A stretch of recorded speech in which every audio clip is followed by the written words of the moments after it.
live anywhere around the world on Transformation Talk Radio. If you're listening after the fact, you might be listening to one of the dozens of podcasts this ends up in, or on ChristineUpchurch.com. But whenever and wherever you're joining us from today, we're very grateful you're here. And we're going to be talking about something interesting today. And in a sense, if you've been listening on KKNW, we're sort of a continuation into that.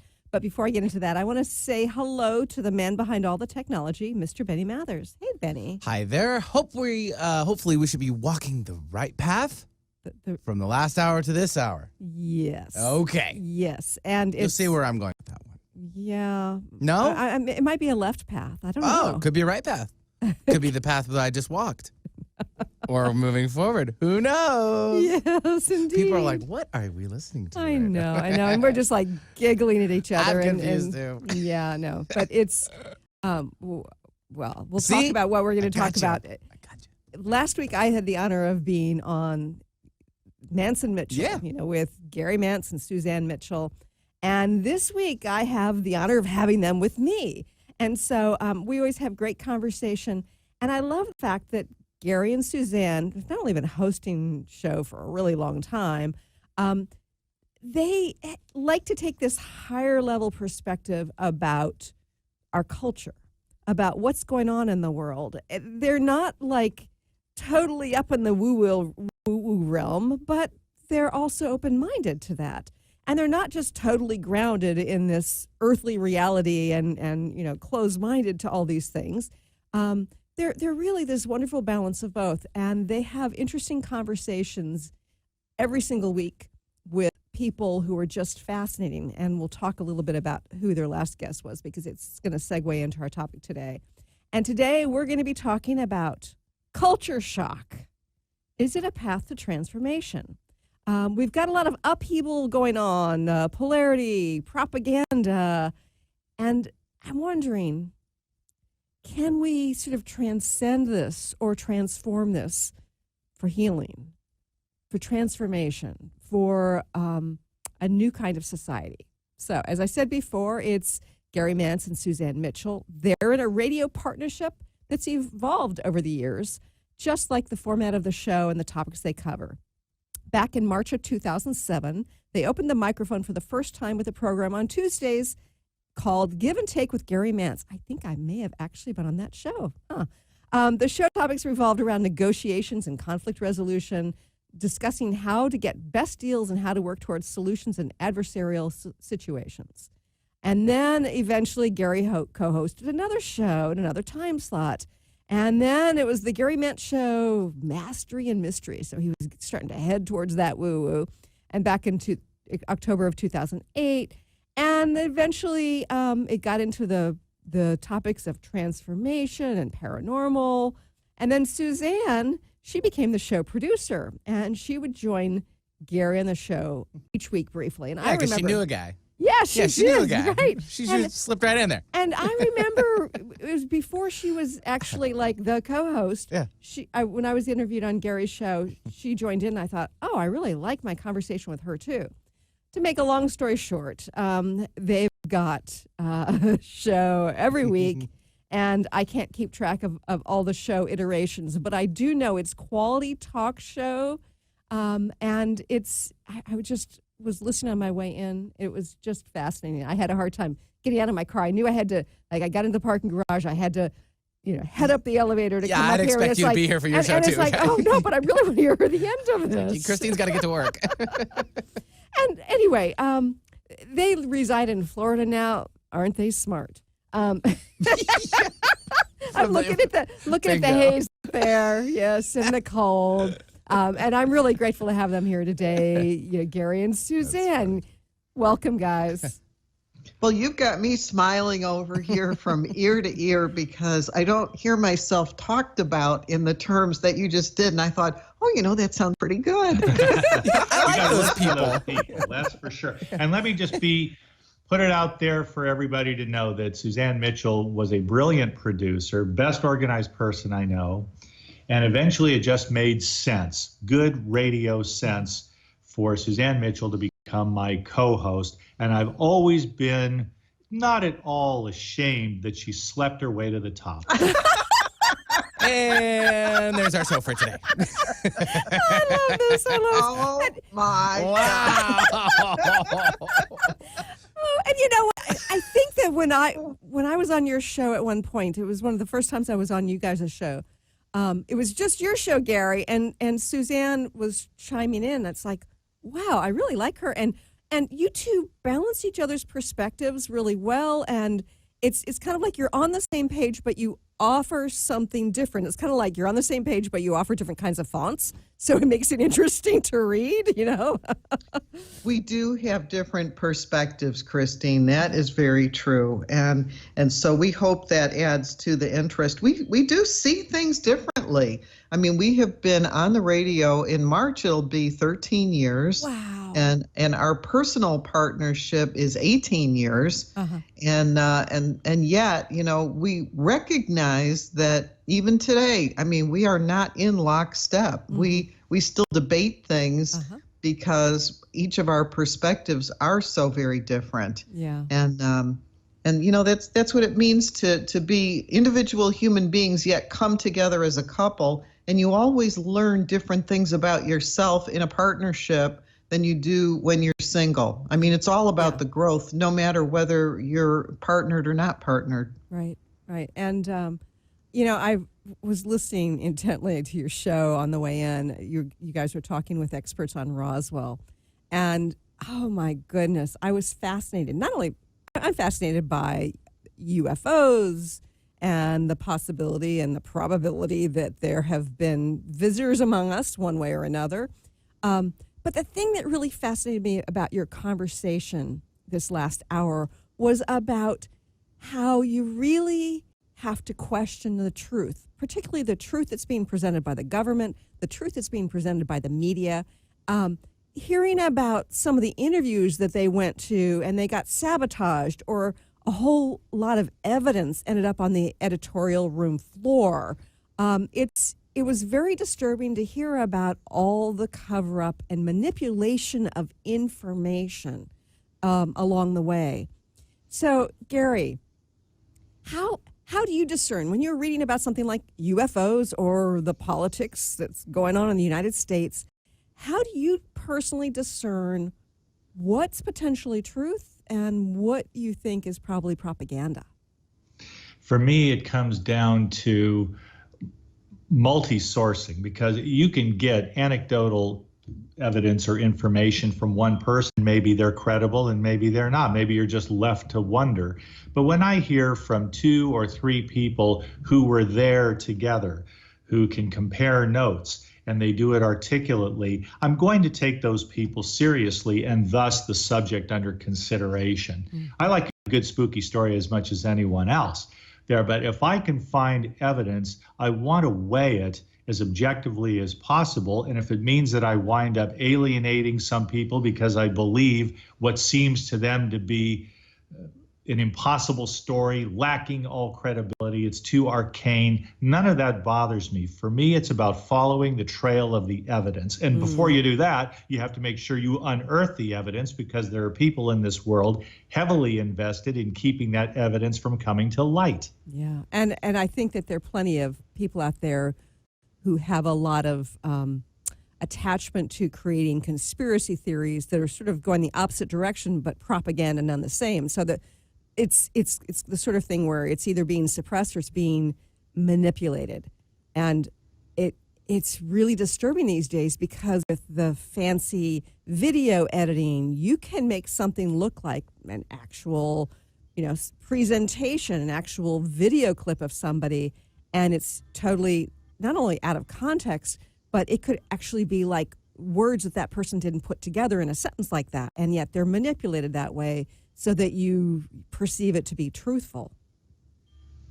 Yes, I believe that's what it is. At packaging, we've all heard the term spin.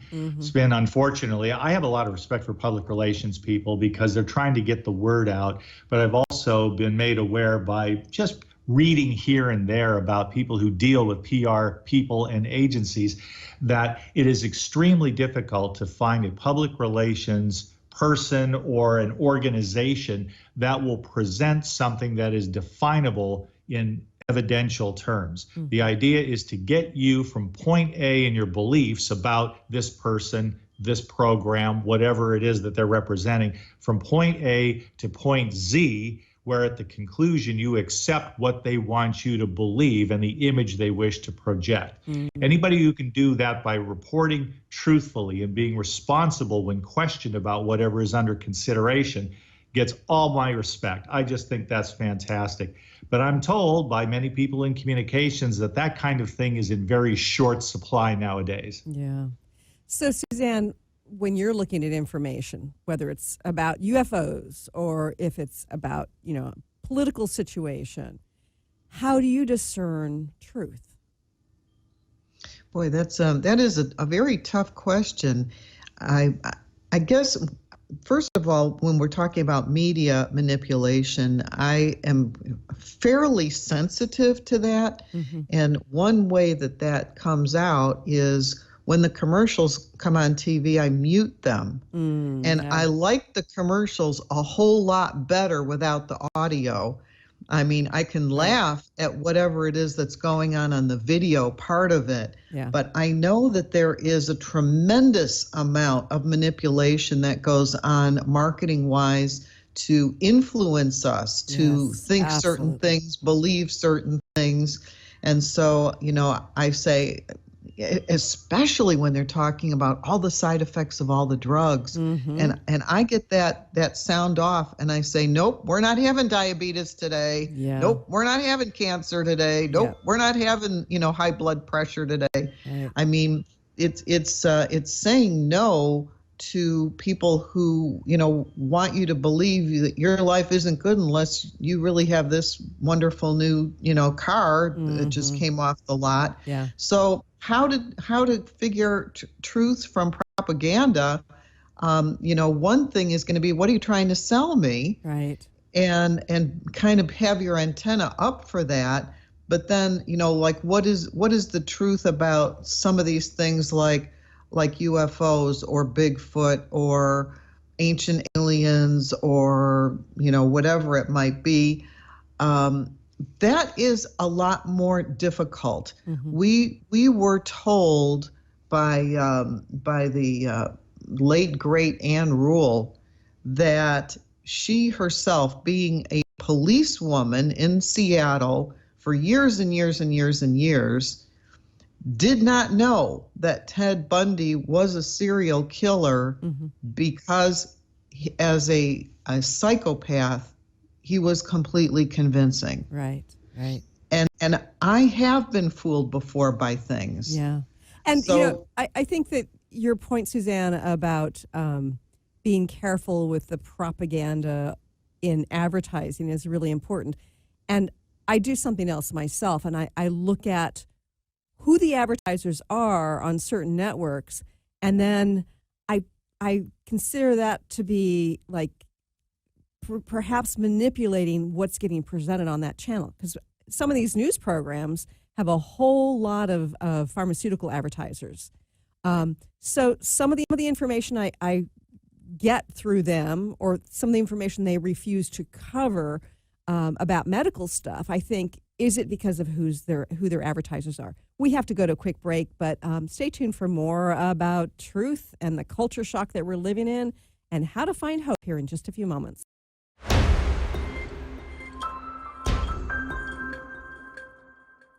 Welcome back to the Christine Upchurch Show here on 1150 AM KKNW and Transformation Talk Radio.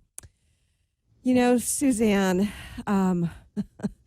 we're talking about discerning truth. And Gary, I know you've got a very logical, rational mind, and yet for both of you and for me, I'm like trying to figure out, when I see something presented in the media, is it true? And I don't even know what to believe anymore. And you were just talking on the break about how there are plenty of people who live down in Florida near you guys who are big proponents of what I consider to be propaganda that's being presented, and they believe it to be truth. What happens to people to sort of close their perspective so they're going to believe whatever their tribe tells them to believe? You know, Christine, I've given this some thought, and I've looked at this quite a bit. And I do believe that a truth with a capital T may not necessarily exist other than our wishing it did, because I think everybody sees things through their own filter, and nobody, not a single individual person, can see something crystal clear that we think of as the truth. Right. Everybody sees what they want to see. Yeah. No two people see exactly the same thing. They see what they want to see. And I think that's important, that there's like this wish for things to fit into a person's perspective. But sometimes there are irrefutable facts. And Gary, what's your perspective on how people can take some information, such as there are, babies and young children being separated from their parents at the border when they're just coming to find their way into the U.S. for a better life? How can people just have this perspective of, okay, that's really not happening, or they're bad somehow? It's like there's so much information out there, even when the information is being controlled so much by the government. And yet people will just put the blinders on. How does that happen? It's very distressing to consider that. When you have monitors go in and they see deplorable conditions, and they report on those only to get the standard, and I hate to use the term, but here we go, PR response from the government, whose interests are being served. Right. In the case of, you mentioned the children at the border separated from their families, a ghastly and inhumane process. And it's a process for which the federal government in this administration was not prepared. That much is clear. Right. Can't even keep track of who's going where. They don't know. So you have, at root, you have a president who is a demagogue, who is a pathological liar, in my opinion, who is mentally compromised, in my opinion. And I think that the number of doctors who watch this with growing alarm can speak to the pathology far better than I can. But when you have one of his main advisors who doesn't get before the cameras and the microphones very often at all, Stephen Miller, who is, I think it's pretty much clear on the record now that he is a white nationalist, that white supremacy does not offend him as a term. I think it matches his politics, and who's been known to say that he would like to eliminate all immigration into this country from non-white populations. You're talking about people whose interests are served by making life so miserable for the least of us, for the sojourner, for the stranger in our midst, that it's really just a matter of them selling it to people for whom bigotry and xenophobia is already like the air they breathe. To them, it's welcome news. Keep out those foreigners. We don't want these rapists and drug dealers, etc. We've all heard that. With that going on, it just seems like you have people who are in power, they have their hands on the levers of government, and they are doing their utmost 24/7 to enforce an agenda that the majority of Americans find repugnant. But when you're not in power and you don't have the money to fight it, you are at the effect of these people and their agenda. And, one of the things that concerns me, Suzanne, and I've seen this with certain young people, is their values aren't with the white nationalism, but they're so skeptical of anything that they hear, whether it's from the government or anybody else, that they're apt to believe conspiracy theories. So, for instance, the information coming from the CIA and others, it's got to be false. So how do we really know that Russia was involved in the election? Things like that. So it's kind of like there are people with good values who are apt to not believe anything except some YouTube video, that where there's not a whole lot of good documentation, but there's some video clips, or there's some people saying that something's true, and they end up believing some of these conspiracy theories. How do we sort of keep truth alive within the context of disinformation? Wow. That is the power, the downside of the social media and the internet, where you can put anything that you want on there, true or not, You can just put it up into the ether, and I think, I mean, or else we wouldn't have a Rush Limbaugh. I mean, you can just say anything and speak it, and it's though you are somehow speaking the truth. If you can't discern, if you can't ask yourself, does this make sense? If you have no way of checking the facts, there are people who do that. But I think, again, it kind of comes down to there's only so many hours and minutes in the day. Right. I've got a lot of things to do, and I don't really need to check that if it goes along with your worldview. Yeah. And I know that there's so many people who are now thinking there's corruption every which way, and there are problems with power, and there's this real discrepancy between the haves and the have-nots now. And I think there are a lot of young people who aren't feeling the hope that I feel like I had when I was their age. Gary, how do we, how are these people sort of shaping our future? I think that our future is being shaped by a relative handful of people who control the narrative. And they who control the narrative control not only the day-to-day reality within a society and internationally as well, they also control the perception of reality. That's what gives me pause, because I've heard any number of people ask, I'm hardly the first, but why are we not taking to the streets? Where are the people? You and I are old enough. We remember. I remember the moratorium days. I remember the march on the Pentagon in D.C. Right. Where did all of that go? And the only answer I can come up with is it comes down to, first of all, the inertia of people who, as they age, and we're baby boomers, who don't want to take that on again. We didn't think we'd live to see it in the first place. And the other thing is that when you have a diffuse culture and a social media presence that is pervasive, it's a lot easier to get on Twitter or to get on Facebook and argue with strangers than it is to pick up your placard and go march in the streets.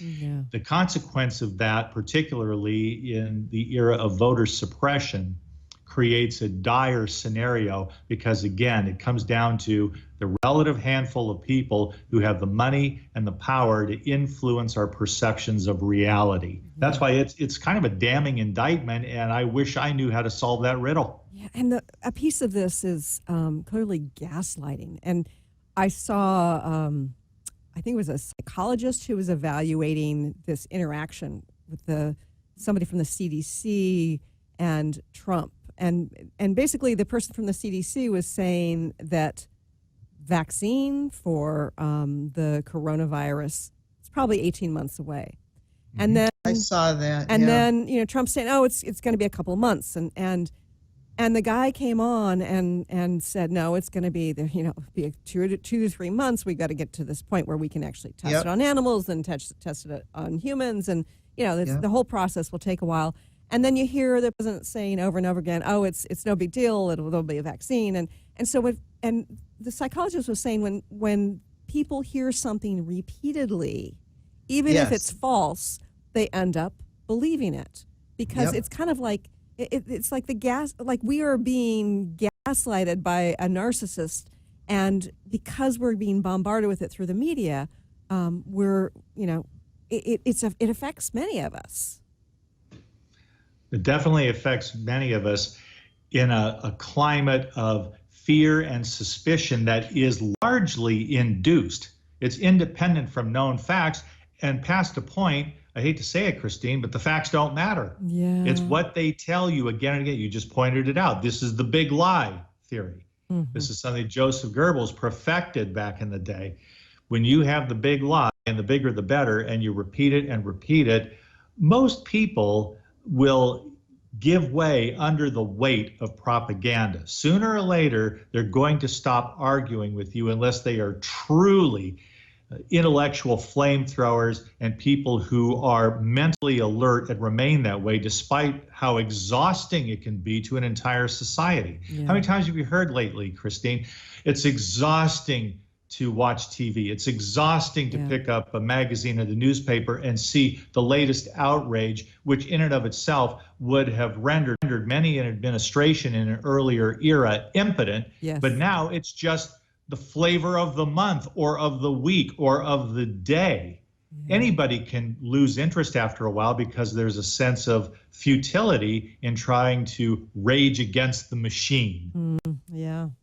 We have to go to another quick break, but we're going to continue this conversation with Suzanne Mitchell and Gary Mantz here in just a few moments.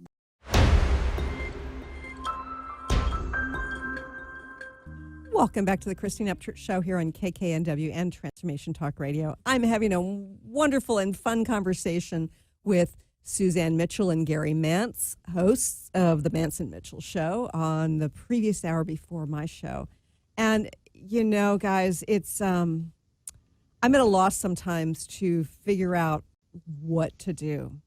And you guys were talking on the break about how you can't even talk politics with the people around you because of the tribalism, their perspective, that those talking points, those little sound bites that have perhaps been proven completely false by investigations at the FBI and through investigative journalism, that the truth doesn't matter. It's all about, you know, their tribal beliefs. Are there good aspects to the tribalism? And how do we get out of the bad aspects of tribalism? You know, we don't really live on an island, nor could we. We are having to deal with other people. We are having to live with other people. And of course, the upside to that is when you are in your group, you are helping one another. Mm-hmm. You know, you can't sell a product just to yourself. Right. You can't, or a service or anything. You are dealing with other people on a near constant basis. The idea of the tribalism, that has always existed. That is not new. We think that this is, horrific, that we are so divided. And yet, if you looked over the history of human beings, not only were we divided, but extremely violent, mm-hmm. and burned down whole villages, kill everybody in the village, burn the village down. Right. And so, you know, in some regards, we have that left over, but it's mostly now in words. Although in Syria, that's exactly what's going on right now. It's my understanding. I saw an image of this father who's trying to save his kids, and they were burning down the village. It's like, so that really is still existing parts of the world. But when we get to the U.S. situation, you're right. It's a thing of the past. Yes. In the past, yes, we have plenty of mass shootings, but even so, even with how violent we are with mass shootings, when you talk to the anthropologists, they will tell us that, you know, over the millennia, that we are less violent. So we still have those tendencies, and we still have the anger, and we still want to strike out at people, but yet there's a lot less of that physically going on. I'm quite interested in this idea about culture shock. When you opened the show and you said path to transformation, mm-hmm. we have been hearing for some time that our systems are too heavy and are going to need to break down and be replaced with something. Right. I heard, I worked in banking back a long time ago in the late 70s. And I couldn't believe when people were talking about how someday there wouldn't be any cash. Right. Everything is going to be a credit card. Uh-huh. You go, oh, okay. Well, since then, people now pay using their telephone. Yep. So they don't have cash. Some people don't even have credit cards. It's like all the systems are evolving. And I think that with that shock of, oh my gosh, I'm going to pay with my phone, It's like I lived in the rotary dial days. Oh my gosh. I remember those. Where rotary, the and phone was princess like, phones yeah, it had a cord. Right. And the flip phone. I mean, I've been through umpteen iterations of telephones. Well, if you live long enough, you recall how things used to be, you look at how they are now, and I think there is a transformation that is occurring where the systems that are in the most trouble are going to be somehow turned upside down. Now, what's going to result from that? Is that going to be better? No. It will be better in some ways and worse in others. Yeah. With all of our internet stuff, we've truly lost our privacy. You can find information about anybody. I know. I've Googled myself and found my way to my mobile number. It's like, really, folks, Yes. why does anybody have this information online? And so with every good thing that happens, there's something bad that goes along with it. You've got identity theft. You've got, plenty of bad stuff. And I don't think it's ever all one or all the other. You say, well, this is good, but then this isn't. I mean, it's always going to be two sides of one coin anytime that you are having something transformative occur. It initially looks like it might be pretty terrific, but then you find out what the downside is. Yeah. And so that's kind of always going to be with us. And I think it's just a matter of taking a broader view, kind of pulling back. And instead of looking at, personally, this is good or bad for me, just kind of looking at it from a bigger perspective. So, Gary, I think about what Suzanne was talking about, and I think about it in relationship to financial situation. We've had huge market losses here in the U.S. this week, and people are afraid of what's happening to our global economy because of the coronavirus. I know in Japan they've closed down schools for a month, and ultimately, even if this doesn't turn out to be a really bad pandemic around the world, there's a certain amount of fear that comes with it, and with that fear comes change, one way or another. In the financial situation, do you see this as part of that transformation into something new, or do you think this is just going to be a little blip on the same old historical perspective on the stock market? My guess, and believe me, it's only a guess, which makes me just about like everybody else, is that the nature of the market. First of all, you're always going to have scared money. If there's a pandemic, people will bet against the disruption. They want to close down. They're going to keep that money in a sock or whatever they do to give themselves a hedge. Right. And other people will wait. They might buy low and sell high much later, knowing that no pandemic, no matter how severe, lasts forever. You have to wait these things out. So I think you're going to have more than normal amount of caution. We are going to have disruption. Suzanne and I are talking about, for example, I mean, I don't play the stock market, but I do like to go to Vegas once in a while. Right. It's been several years. Suzanne and I are going. We plan to fly out there.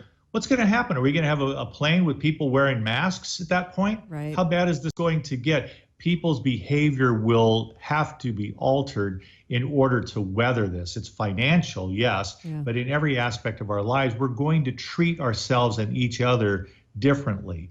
We don't know whether we can get the money back for our airfare, but we're looking at this situation and asking ourselves, do we want to expose ourselves to a heightened risk, but getting on that airplane and then walking among the masses on the strip out in Las Vegas, it's the kind of thing that has to do with an altered lifestyle for the duration. Right. And I think about how something like a pandemic is a natural equalizer. I think about the stock market, for the haves, and there's this huge difference between the haves and the have-nots, now. And it's like a chasm now that's growing, and there's so many people today who feel like they don't even have the opportunity to become a have at any point. And so this is affecting the haves in terms of the financial market, and yet when it comes down to health, we're all the same. We've got the same vulnerabilities, and that. But then the next piece of it is, when we're sick, those of us who have insurance have access to care, and those who don't, or those who can't afford their co-payment, or, like when they get beyond their, they can't afford getting up to their deductible. So I see this as kind of like an equalizer, but also accentuating how we've got this huge inequality. The inequality is something that bothers me a great deal. And I never had a serious conversation about that wealth inequality until years ago. Suzanne Mitchell brought it up to me and said this was something that she had thought about for years. And she saw it as bad then, and the inequality is becoming a yawning chasm now. Mm-hmm. And that really bothers me a lot because of the essential unfairness, but also because there's some things that you just need. Healthcare, biggest example of them all. Right. I don't consider, get a load of this, hear me out. I do not consider healthcare a right. I do not consider healthcare a privilege. It is a commodity which coincides with basic human necessity. So it's not, how much is too much and where are the drugs coming from? How do we get our hands around negotiating drug prices? Do I get to see the doctor of my choice? Can I keep my health plan at work? Healthcare and everything that goes with it is a basic human necessity, and no government can claim to be a success that does not give people affordable access to healthcare. Yeah, we have to go to our final break, but stay tuned for more here with Gary and Suzanne.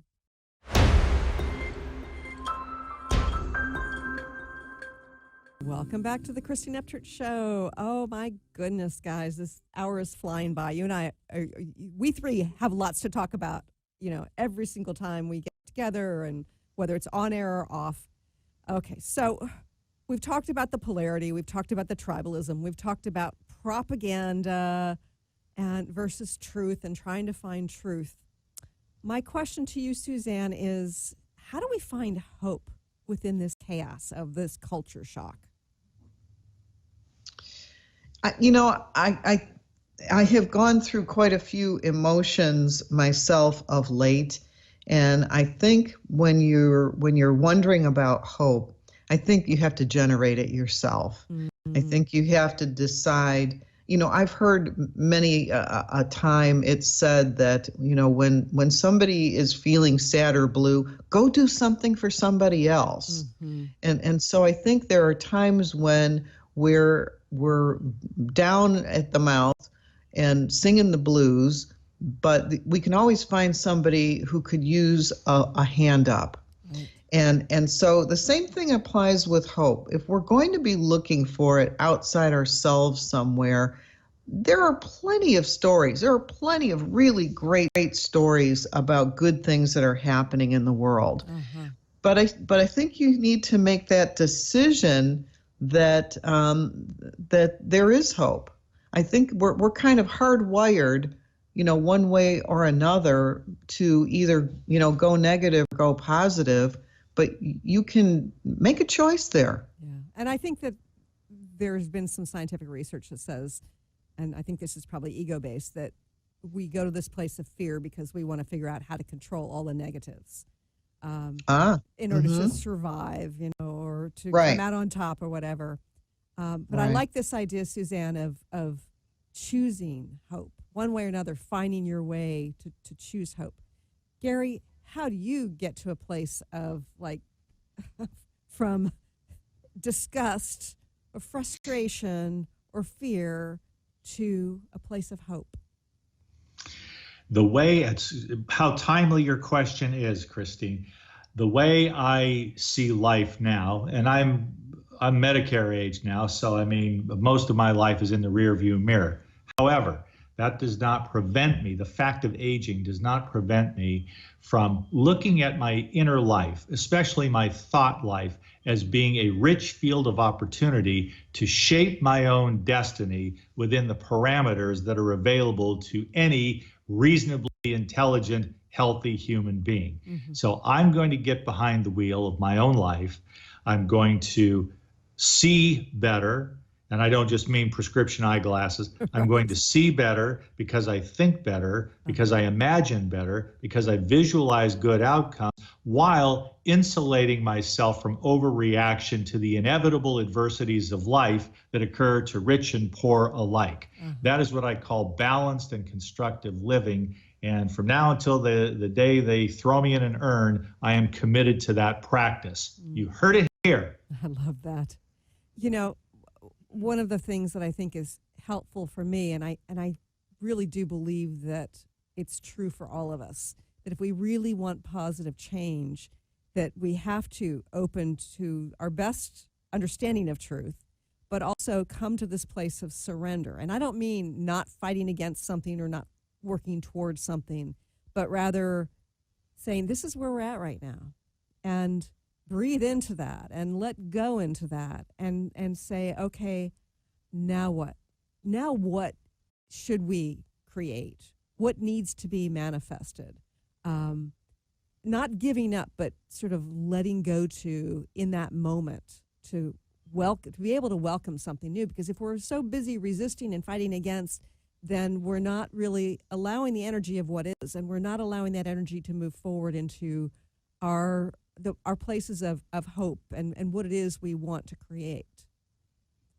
You know, I'm taking everything very personally in the sense, Christine, that I think when I was younger, I thought that there was a possibility I could change the world. And at this point, I say, I can't change the world. The only thing I can change is me.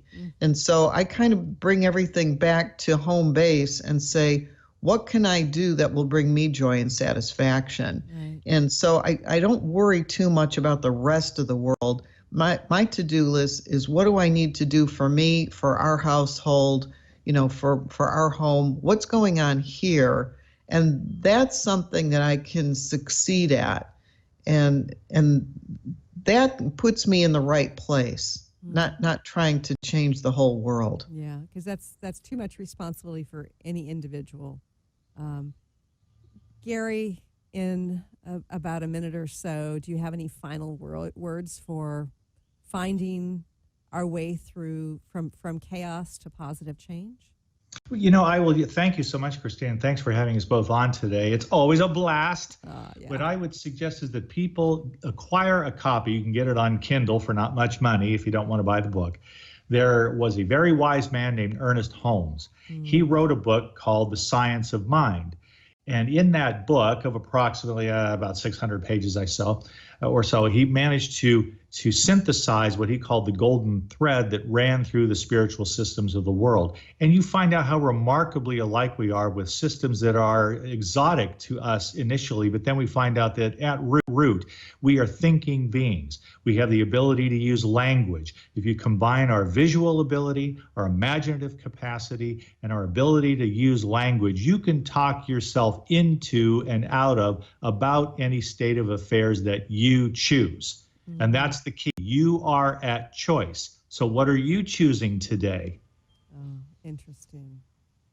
I love this notion of kind of working with the energy that I was thinking in terms of energy to create positive change.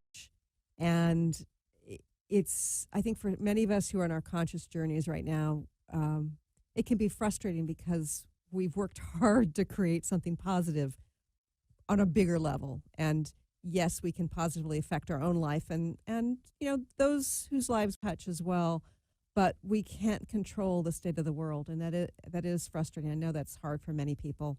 But you know, what you guys have talked about, I think gives me hope.